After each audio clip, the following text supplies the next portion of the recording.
கிளியூர் எனும் கிராமத்தில் கந்தன் என்ற மரம் வெட்டும் தொழிலாளி ஒருவன் வாழ்ந்து வருகிறான். தினமும் காட்டிற்குள் சென்று மரங்களை வெட்டி அதில் கிடைக்கும் வருமானம் மூலம் கந்தன் ஓரளவுக்கு மகிழ்ச்சியான ஒரு வாழ்க்கையை வாழ்ந்து வருகிறான். சிறந்த சிவபக்தனான கந்தனுக்கு இந்த மரம் வெட்டும் தொழிலை விட்டுவிட்டு ஊரிலேயே சொந்தமாக மரக்கடை ஒன்றை ஆரம்பித்து நடத்த வேண்டும் என்று ஆசை இருந்து வந்தது. இதனால் அடிக்கடி அந்த ஊரில் இருக்கும் சிவன் கோவிலுக்கு செல்லும் கந்தன் சிவபெருமானிடம் தன்னுடைய கவலைகளையும் ஆசைகளையும் சொல்லி முறையிட்டுக் கொண்டிருப்பான். ஆனாலும் சிவபெருமானின் கடைக்கண் பார்வை என்பது கந்தனுக்கு கிடைக்காத காரணத்தால் தொடர்ந்து அவன் மரம் வெட்டும் தொழிலையே செய்து வருகிறான்.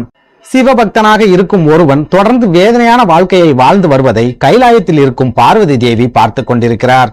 உடனே பார்வதி தேவி சிவபெருமானிடம் சென்று, பூலோகத்தில் இருக்கும் விறகு வெட்டி ஒருவன் உங்கள் மேல் தீவிர பக்தியோடு இருக்கிறான், அவனுக்கு எதனால் நீங்கள் இதுவரையிலும் கருணை காட்டாமல் இருக்கிறீர்கள் என்று கேட்கிறார். அப்போது சிவபெருமான் பார்வதி தேவியை பார்த்து, தேவி, அவன் எனது பக்தனாகவே இருந்தாலும் சுயநலவாதியாக இருக்கிறான்.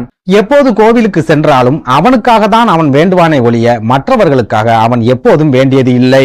அதனால் அவன் எனது கருணையை பெறும் தகுதியை இழந்து விட்டான். ஆகவே அவன் வாழ்நாள் முழுவதும் கஷ்டப்பட்டுக் கொண்டேதான் இருப்பான் என்று கூறுகிறார். சிவபெருமான் கூறியதில் இருக்கும் உண்மையை புரிந்து கொண்ட பார்வதி தேவியும் அதற்கு பிறகு அந்த மரவெட்டியை பற்றி சிவபெருமானிடம் பேசவே இல்லை. இந்த சூழலில் வழக்கம் போல் மரங்களை வெட்டி கொண்டு வருவதற்காக அந்த மரவெட்டி கோடாரியை எடுத்துக்கொண்டு காட்டுக்குள் செல்கிறான். காட்டுக்குள் சென்ற சிறிது நேரத்திலேயே அவன் வெட்டுவதற்கு வாய்ப்பான மிகப்பெரிய மரம் ஒன்று அவன் கண்களில் படுகிறது. உடனே சிவபெருமானுக்கு நன்றி சொன்ன அந்த மரவெட்டி, இந்த மரத்தை வெட்டினால் ஒரு வாரத்திற்கு நமக்கு தேவையான பணம் கிடைத்துவிடும் என்று நினைத்து சந்தோஷப்படுகிறான். உடனே அவன் சிவபெருமானை வேண்டிவிட்டு அந்த மரத்தில் ஏறி ஒவ்வொரு கிளையாக வெட்ட ஆரம்பிக்கிறான். கிளைகளை வெட்டும் ஆர்வத்தில் கீழிருந்தே கிளைகளை வெட்டி கொண்டு மரத்தின் உச்சிக்கு அந்த மரவெட்டி சென்று விடுகிறான். மரத்தின் உச்சிக்கு சென்ற பிறகுதான் மரத்திலிருந்து கீழே இறங்கும் போது பிடித்துக் கொள்வதற்காக எந்த கிளைகளையும் மிச்சம் வைக்காமல் வெட்டி விட்டது அந்த மரவெட்டிக்கு புரிகிறது. அதே நேரம் மரம் மிகவும் உயரமாக இருப்பதால் மரத்தின் உச்சியில் இருக்கும் அவனுக்கு உயிர் பயம் ஏற்பட்டு விடுகிறது. உடனே சிவபெருமானை மனதார நினைத்துக் கொண்டு அந்த மரவெட்டி, எம்பெருமானே, எனது உயிரை நீங்கள் காப்பாற்றி விட்டால் உங்களது கோயிலுக்கு ஒரு பசுவையும் கன்றையும் காணிக்கையாக கொடுக்கிறேன் என்று வேண்டிக் கொள்கிறான். மரவெட்டியின் வேண்டுதலை கேட்ட பார்வதி தேவி சிவபெருமானிடம் அவனது உயிரை எப்படியாவது காப்பாற்றுங்கள் பிரபுவே என்று வேண்டுகிறார். அப்போது சிவபெருமான் பார்வதி தேவியை பார்த்து, தேவி, அவனது விதி இன்னும் முடியவில்லை, ஆகவே அவன் நீண்ட காலம் உயிர் வாழ்வான். ஆனால் அவன் ஒரு போலியான பக்தன் என்பதை உனக்கு புரிய வைப்பதற்காகவே யாம் இந்த நாடகத்தை நடத்தி கொண்டிருக்கிறோம்.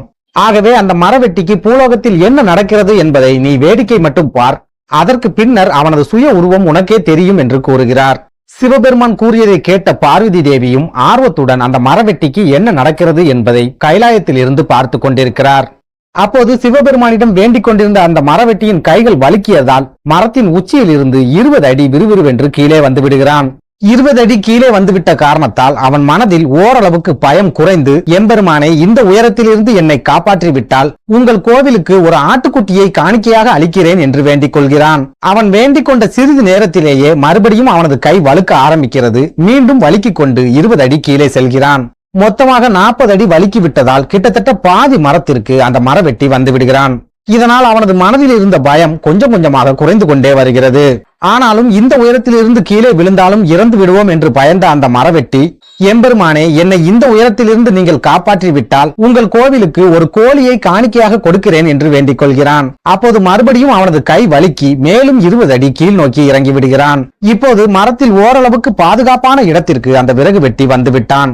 ஆனாலும் இந்த உயரத்திலிருந்து கீழே விழுந்தாலும் உடம்பில் படுகாயம் ஏற்படும் என்று பயந்த அவன், எம்பெருமானே, இப்போது நீங்கள் என்னை காப்பாற்றி விட்டால் உங்கள் கோயிலுக்கு 2 முட்டைகளை காணிக்கையாக வழங்குகிறேன் என்று கூறுகிறான். அப்போது மறுபடியும் அவனது கை வலுக்கி நேராக மரத்தின் அடிப்பகுதிக்கே வந்து விடுகிறான். அடிப்பகுதிக்கு வந்த அவன் மெதுவாக மரத்திலிருந்து கீழே இறங்கிவிட்டு, எம்பெருமானே, எனது சொந்த முயற்சியால் இந்த மரத்திலிருந்து நான் இறங்கிவிட்டேன், ஆகையால் உனக்கு எதற்காக காணிக்கை தர வேண்டும் என்று சொல்லிவிட்டு நடையை கட்டுகிறான்.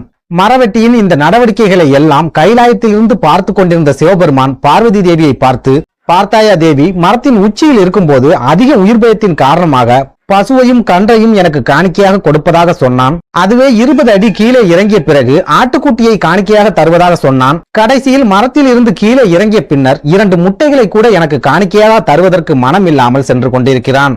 இவனை போன்ற போலி பக்தர்களுக்கு நான் கருணை காட்டினால் அவர்கள் இந்த பூலோகத்தையே அழித்து விடுவார்கள் என்று சிவபெருமான் கூறுகிறார். சிவபெருமான் சொன்ன விளக்கத்தை கேட்ட பிறகுதான் பார்வதி தேவிக்கு அந்த மரவெட்டியின் உண்மையான சுயரூபம் தெரிய வருகிறது.